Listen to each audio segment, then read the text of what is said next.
Good morning. Welcome again to our live webinar. Topic today, child custody, child maintenance and divorce. If you are joining us, feel free to pose a question on the Advocate Muhammad Abduroaf Facebook page. It should be above me. Nonetheless, I'll be discussing this topic and hopefully we can learn from it. And maybe if you pose a question, I can learn from your problems, whatever issues you may have, and hopefully try to assist you in resolving it. If you are watching this video later on, other than 11:30 today, please note that I would not be able to answer those questions. We do not follow back on previous videos. We only do live answering. Nonetheless, if you have a question, please write it down somewhere, and the next time we go online, you may just paste it onto the question section and I will deal with that. Nonetheless, let us begin. Today's topic, child custody, child maintenance and divorce. They all are in some way intertwined depending upon your circumstances. If you are getting divorced, of course, if there are minor children involved, child custody issues will have to be dealt with, child maintenance issues will have to be dealt with.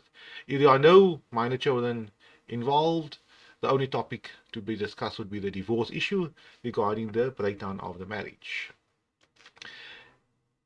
If you are not married to someone, the possibility of there being custody issues is there, child maintenance issues as well, so that would obviously be applicable to you. Then you're only dealing with point 1 and point 2, child custody and maintenance. And that's it basically. So let us begin with child custody. First and foremost, let's deal with the issue concerning parental rights and responsibilities. That is the starting point. I consult a lot with parents, mothers and fathers. They come to us for legal advice. Many times they cannot afford legal representation. However, they require some advice to get the ball rolling, to kickstart the process. And the process would obviously take place in the maintenance courts, in the family courts, being the children's court. It may even be in the divorce court. However, they require some type of advice, and I would call it basically some type of motivation to take the matter to court, whether or not you are the mother or the father. If you are the mother and you're the primary caregiver, you might require some, guidance or some type of talk advising you on taking the matter to the maintenance court. The father might say, Mom, should you take me to the maintenance court, you will get nothing. You won't see a cent. I do not take note of those type of comments. I still advise you to go to the maintenance court. Let the court sort him out, and hopefully you'll get the maintenance which you require. If you are a father and you come to me and you say, Advocate, the mother does not want me to see the child. Do I have any rights to see the child? For the last 2 years, I've just seen the child once a month for 5 minutes because that's all the mother gave to me. I believe that because I'm a father and I am not married to the mother, I do not have any rights, which is all, for lack of a better way of saying it, nonsense. Parents have parental rights. The child has a right to have care and contact with both parents, mother and father, whether or not you are married or not to the other party. We focus on what is best for the minor child, and of course, if it is not in the minor child's best interest to have contact with the father or the mother, then that is it. That should be implemented and be enforced. However, I believe that a child needs and has a right to say, I am 10 years old, and you know what, for the last 10 years, despite my parents not being married or not being together, I had a father in my life. That's very important.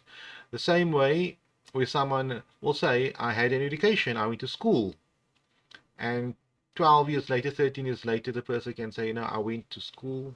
18 years later, 21 years later, I can say I went to university. Whatever the facts are, the same way I can say I had a father in my life. Despite the relationship between the parties, the child and the father might not be the best, but you can say that it fulfills that part of the child's life.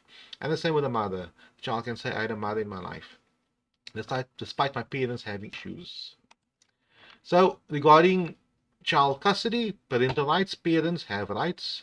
The moment you are a parent, in my view, automatically you should have a right to exercise some type of responsibilities and rights over your minor child. If you as a father, for argument's sake, decide you do not want to, that's unfortunate for you. I would say it's very sad, but nonetheless it happens in practice. And what does the law say? If you made a mother pregnant and you went missing after that, you do not have any rights of guardianship, care and contact rights. You can acquire, of course, if you start getting involved in the minor child's life. But nonetheless, we're not dealing with that specific topic. On child maintenance, please remember, before I start this webinar and before people start posing questions, child maintenance applies to the child. The maintenance goes to the child. So we're not dealing with maintenance in general. We're dealing with child maintenance. Although the parent, for argument's sake, the father pays the maintenance to the mother, the money must be used for the child and not for the mother per se, unless there's a specific order stipulating that the mother is entitled to that specific child maintenance, etc. Regarding divorce, of course, a requirement for parties to get divorced is that the marriage has broken down. There is no way the marriage can be saved. Therefore, if the parties have been separated, they no longer communicate with each other, they don't love each other, one party maybe moved on with his or her life, they live in separate homes, the marriage is obviously, in my view, you can obviously argue that the marriage has broken down. There's no room for reconciliation. Both parties has moved on, or they had enough. For years they've been reconciling and coming back together. There's been arguments, maybe abuse, I do not know. But whatever the facts are, they cannot save their marriage and they try their best. Under those circumstances, unfortunately, the marriage would have to be dissolved. But if there are minor children involved, we'll have to deal with the issue concerning child custody, child maintenance. And of course, in a divorce matter, we'll deal with the propriety consequences, and I'll deal with that a bit later. As to the issue concerning whether or not the parties were married in family property or out of family property, and so on. There are some questions coming in, and I shall deal with those questions in a bit, but please feel free to pose those questions and I will deal with that. I will pose a question so long so I can remember to deal with that.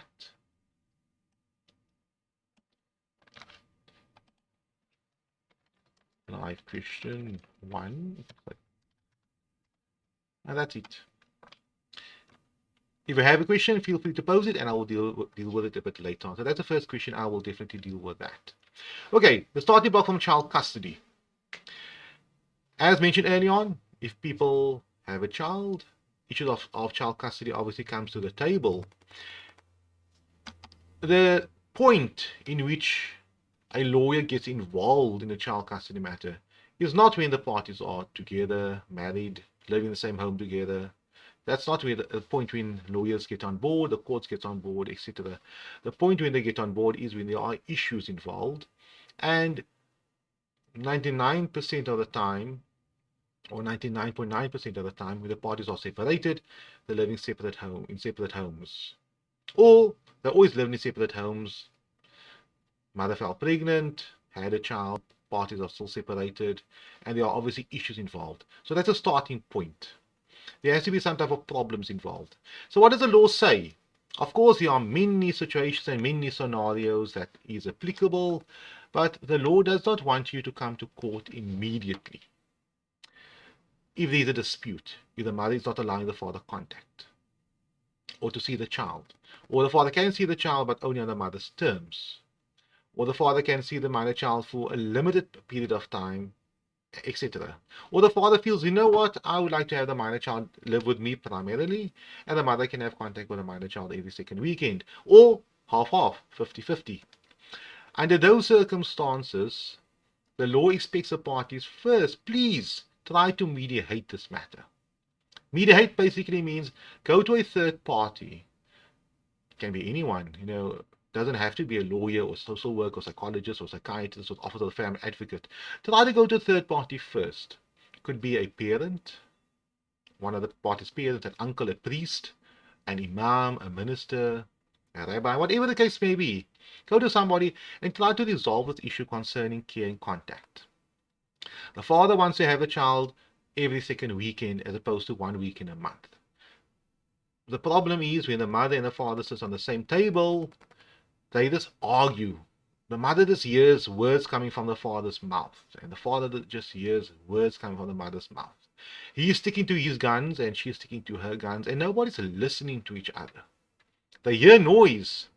And if you ask one of them the question, what is the other party's problem? They can't answer you because they are just here to argue and defend themselves all the time. But at the same time, people need to obviously, discuss and listen to each other. That's where the mediator comes in. The mediator gives the parties a platform whereby the mother can speak, she can mention her issues, what problems she has with the father, and the father has to keep quiet. He can't interject her like he does with her when they are together on a different setting. He has to listen to her. And the mediator must allow that to happen, and he must listen. And once she is done speaking, the mediator would allow the father to speak, and he can respond to that. And many times that is the first time these parties, in a period of 5 years or 10 years, whatever the case may be, actually listened to each other. That's very important because they never do that. They hear each other. While they're hearing the other party speaking, they are preparing their defense, they're preparing their attack in order to continue with their pacific stance. But they don't listen. And many times these mediation sessions are very productive because finally one party understands the other party and they can move somewhere. The mediation session might not end that specific day very well in the sense of that the parties now come to an agreement, but the father goes home, the mother goes home, and then she takes out the notes as to why the father said something or why the mother said that, and they will come to some type of I try to get some type of understanding regarding the point of view of the other party. And hopefully through that process, things can be resolved. However, unfortunately, if a matter cannot be resolved in that specific fashion, they would obviously have to go to court, and the court would have to determine that. So, moving forward on the issue concerning child custody, the general topic which I'm bringing to the table here, is that in child custody matters, try to mediate the matter. You're dealing with your children, with your kids. Do not think for 1 second that the court and the law will find in your favor at the end of the day. It must find in favor of one of the parties, or it will find in favor of the minor child, what's best for the minor child, which might not go well where you are concerned. That's very important to note. So, in resolving this matter via mediation process, you have power. You can sway the decision of the other party directly, not via a court, whereby the court makes a final decision. You might ask for A in court, the father might ask for B. But the court, he thinks or she thinks, with respect to the court, might decide that C might be in the minor child's best interest. The court might be right, the court might be wrong, whatever the case may be. However, in a mediation session, you and the other parent can mold and work out your own documentation. You go to the family advocate's office, they have their own opinion as well. And at the end of the day, you might be left with a decision from a third party who only knows you and the other party based upon the 10 hours or 5 hours of looking into this matter, the judge hearing the document, reading the documentation, and hearing what you have to say, or your advocate having to say for the last 2-3 hours, spend 10 hours maximum on your specific file, and has to make a decision regarding your future based upon that. But however, in the mediation session, you would have an opportunity to mold and to determine and create a workable parenting plan going forward. It doesn't have to be this fancy documentation which lawyers draft. It can be something very simplistic as well. Something that's workable for your specific family. So that's child custody. So as I mentioned early on, the law does not prefer a mother over a father. Both parents have parental rights, and what the law expects is that whatever decision that is made, it is in a minor child's best interest. Each family is different. I keep saying this. Each family's dynamics are different. That's a reality. What applies to your family might not apply to her family or to his family. I may open up a court file today. The facts applicable to this specific case will not be applicable to that case. And it's funny because I draft urgent high court applications all the time. That's just what I do. And it's very hard, and it really happens quite seldom, whereby part of someone else's file is applicable to this specific file I'm dealing here with. And it'll be very nice because I can just copy and paste, and an hour later I'll have a nice document. But that's very hard. Dynamics are different. The ages of the kids are different. The issues involved are different. For that specific family, although the child is 2 years old, they are separated. Both of them are accountants. The child does this specific extramural activities, etc. Exactly the same as another family, but the dynamics are always different. What one parent wants as care for care and contact does not apply to the other parent. And that's very important to note, that each family is different, and you should know that. And that is why there needs to be this type of engagement. You and the other parent have to come to the specific understanding and arrangement regarding the future, your child's future. However, it's unfortunate if the mediation fails. Unfortunately, you'll have to leave the outcome to a third party, and which is not always the best, as I demonstrated earlier on. Should the matter go to court, the court would obviously have to make a decision with the assistance of the Office of the Family Advocate, maybe other experts involved as well, social workers, psychologists, etc. Mediation failed, so therefore the court will have to make use of these experts. You will obviously have to outline your case, the other part will have to outline his or her case. And at the end of the day, the court will have to make a decision regarding what's in the minor children's best interest. So on the issue concerning childcare, what type of orders could the court make? It will all depend upon a lot of things. Historically, what type of contact has the parents been exercising? What's workable under the circumstances? For example, a situation where the minor child lives in, I'll use the example, in Cape Town, and one parent lives in a different province. Contact is workable because that parent can drive down every second weekend to spend some time in Cape Town, but shared care will not work. For the child to be one week with one parent and 1 week with the other parent, it would not make sense. Other dynamics could be applicable in the sense of the schooling, whereby the parents live most probably in the same vicinity, but there are two minor children involved.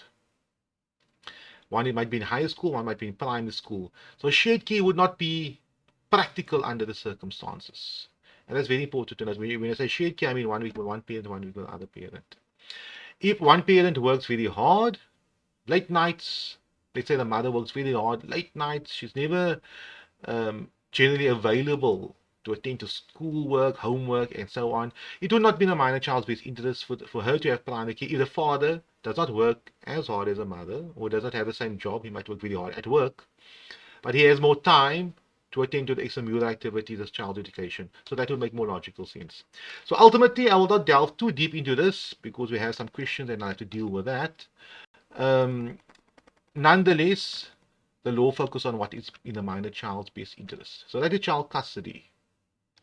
And I have a second question. Let me put that over here, or comment.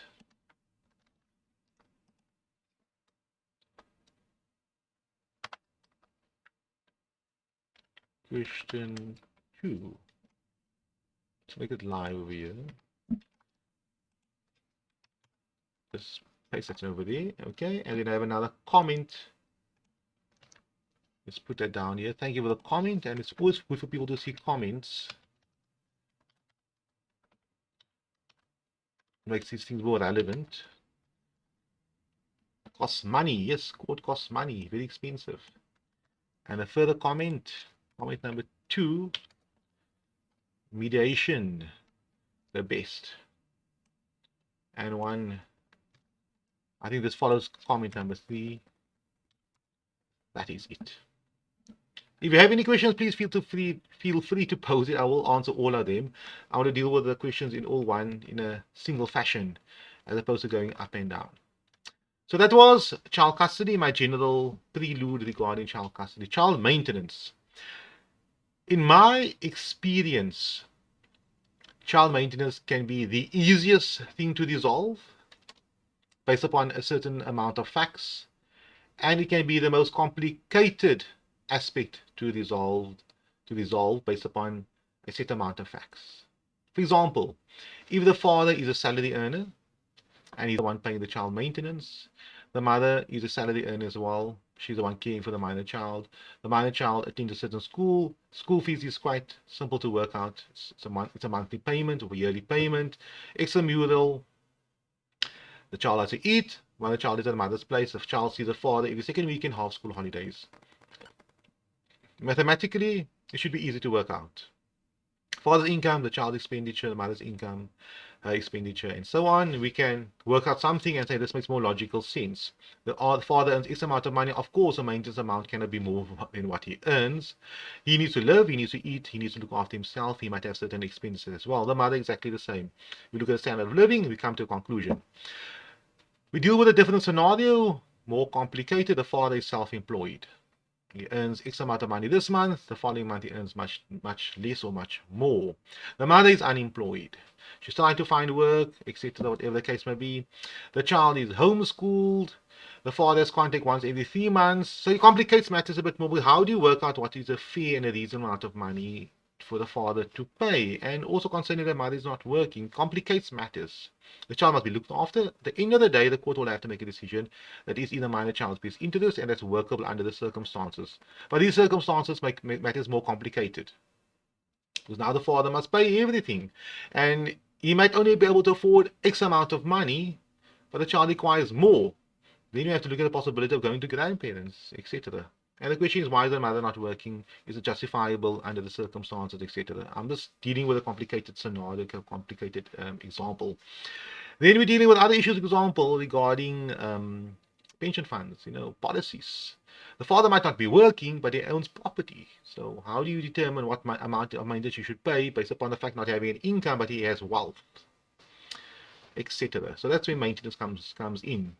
But regarding child maintenance, I would say my advice to you, either the person paying or the person claiming, I have no problem with either one of those specific parents. You're entitled to claim, and it is a dispute, and you feel that you are paying too little or you're paying too much, you have a right to oppose it. I fully agree with that. So the mother takes you to the maintenance court and she wants X amount of money. You are paying child maintenance, but you feel that what she's asking for is too much, then my advice to you is do not pay what she wants, that higher amount, and let the matter be resolved in the maintenance court, as long as you are following what you should do. And of course, at the end of the inquiry, it comes about that the father should have been paying a bit more money, then the court should make an order that should back pay it. But why should you pay much more? And at the end of the inquiry comes about that you should have been paying much less. It is complicated issues, but pay what you should be paying, pay a fair amount of money. Remember, I'm being hypothetical here. Please remember that. Each case is different. All circumstances are different. If the child costs 10,000 rand per month for argument's sake, and the father earns 100,000 rand per month, and he only is willing to pay 500 rand per month, and you think that's reasonable, although the mother earns 50,000 per month, I would say, please, father, that cannot work. It should be reasonable until the maintenance court resolves the dispute. It should be fair.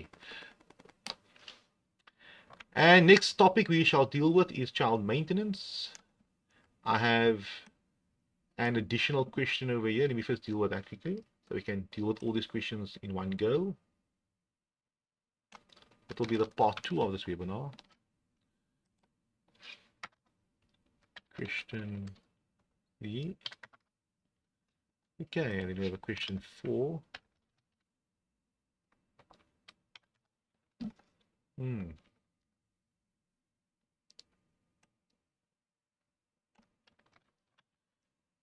I presume you are looking at the questions while I'm typing it out. Question 5. And if there aren't any questions, we might end at question 5. So question 6 came in over here. Is it going to do that? Sorry, this is additional comment on question 5. Okay, that's great. Now the issue concerning divorce. Divorce should be simple. First, let us deal with the issue concerning the breakdown. Remember, the marriage is over, counseling doesn't work, you moved on with your life, he moved on with his life. You guys do not want to be married to each other anymore. The marriage has been broken down, first requirement met. Of course, there are other technical stuff, example, jurisdiction, and can you get divorced in Cape Town if you both live in Johannesburg? Those are things I will not deal with in this specific webinar. Then we're dealing with issue concerning, in a divorce, the child maintenance, same principles. Child custody, same principles. Divorce does not necessarily have to be too complicated. Regarding the property aspects, if the parties are married, income in the property, simple, division of the joint estate. Outcome in the property with accrual, simple, calculate the accrual, without the accrual, nothing to divide, nothing to share. Simple as that. However, where divorces can become complicated if one party wants to fight the matter and be unreasonable. And then unfortunately, under those circumstances, the matter would have to go to trial. But I would say mostly on a divorce matter, if you have a proper mediator, someone to deal with these issues, deal with child custody, deal with child maintenance, you should get a divorce finalized as soon as possible. Over the years, my experience are, out of 100 divorces I do, most probably 10 goes to trial. That's how it is, or maybe less. The sad reality for the clients is that a lot of money gets spent to get to that point, to trial. Then on the doorsteps, the matter gets settled. After both parties spend so much money on legal fees, it could have been avoided. Spend part of that money on a good mediator. Yes, get a lawyer on board, but let the matter get resolved and have the matter finalized. So I hope I've been a bit inciting regarding these specific topics, and now we can deal with issues, the questions posed live. Thank you for those questions. Okay, question number 1. Hi, what happens to a final divorce order and its terms if an ex has applied for a maintenance order as he now has interim primary residence of the minor? There is also a pending report with a family advocate regarding primary residence. I do contribute every month, even though the divorce order was for him to pay me, and the interim order doesn't mention anything financial. Yes, so in principle, the maintenance order still stands, but obviously it does not make sense for him to continue paying you maintenance because now he is obviously looking after the minor children. So regarding the maintenance matter, if you have this understanding, it's an agreement, wonderful, let it stick. If I was him again on the other side and you persisting, no, you were looking after the kids, but I want you still to continue paying maintenance despite me not paying for despite me not maintaining the kids, you would obviously have to approach the maintenance court as soon as possible to have the maintenance order set aside. So you are mentioning the family advocate. It's possible, theoretically speaking, that the court might make an order that things basically revert to the way it was in terms of the initial divorce order, or the initial divorce order is as you mentioned over there. If that is the facts, and then things will have to continue as is. He should pay you the maintenance and life goes on. But seeing, and I like your approach here, that you are paying maintenance towards him because he is looking after the minor children, that is a proper thing to do. And once this whole matter is finalized, and if the court makes an order, I'm on nobody's side here, but if the court makes an order that he should be the primary caregiver of the minor child, then the court should at the same time also make an order that the initial maintenance order be changed, varied, that you pay maintenance to him.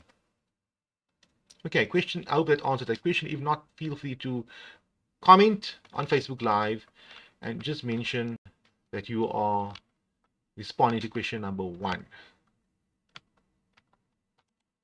Okay, question number 2.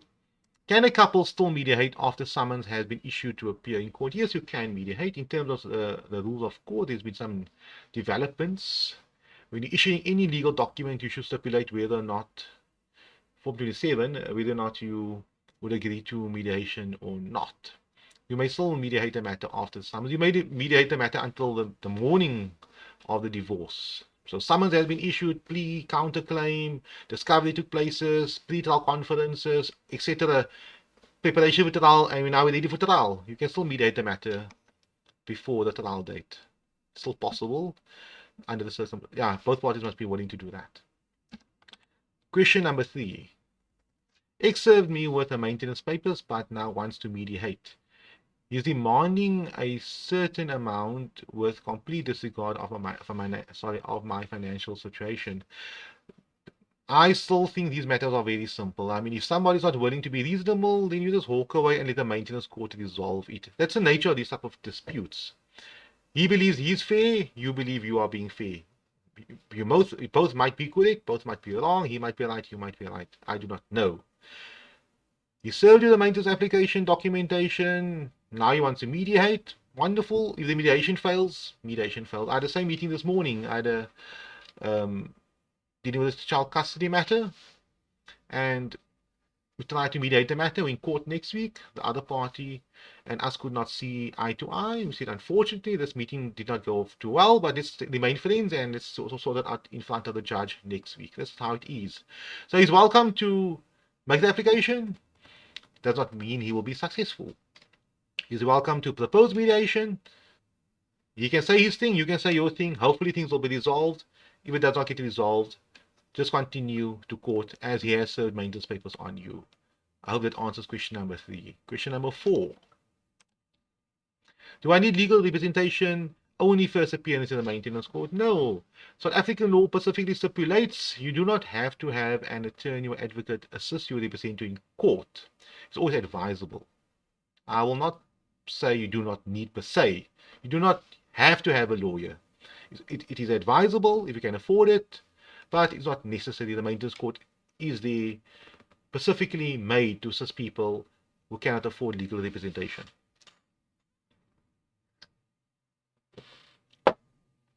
So I hope that answered that specific question. But if you ask me, is it advisable? I'll say yes, it is advisable to have a lawyer present. Same way, doctor, accountant, professional teachers, have a professional person assist you if you can afford it. Question number 5, and that was a noon gun. Family advocate report was not fair, so decided to use expert child psychologist. Father does not want to confirm date with expert. What happens in this case? Matter has been adjourned in court pending the expert reports. Also, what is the legal age for unsupervised contact? So there are 2 issues over here. The father would have to comply. I mean, I would say this matter must go back in front of the court, and the court will have to make a directive directing the father to go to a specific meeting at a specific time. If he does not do that, unfortunately, the court will not look good at him. I do not know what the outcome of the court's decision would be. The court will have to make a decision. Either court will say, in that specific regard, he does not want to go to an expert. Expert, do your report without the father's input, because he now basically waived that invitation. Alternatively, the court will maybe force him to go to that specific meeting. Matter has been adjourned in court pending the expert report. Also, what is the legal age for unsupervised visits? There's no legal age for unsupervised visits. Unsupervised visits can take place at day 1 of a child. It all depends upon the first circumstances of the case, the facts applicable. Many times it happens, people, they have a child's a few days old, few weeks old, they continue not to have a relationship. But then the mother says, Dad, look after the child tonight. So the child goes with the mom, with the dad, and that specific evening. And the other evenings with the mother because she has to go to work, whatever the case may be. So there's no specific age regarding supervised or unsupervised. You can have supervised visits. The child can be 17 years old and 11 months. That supervision can take place for the next 1 month of the child's life until the child turns 18 years old. And then he or she becomes an adult. So it all depends upon the circumstances of the case, the facts applicable, etc. So there is no age for unsupervised visits. Okay, I have a comment over here regarding question number 2.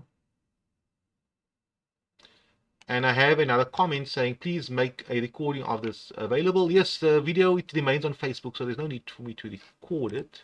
You can go on Facebook. So on Facebook, on YouTube. We're on Facebook now.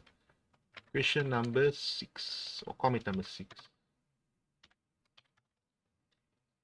Okay, let's deal with that quickly. So please remember, this video will remain on Facebook.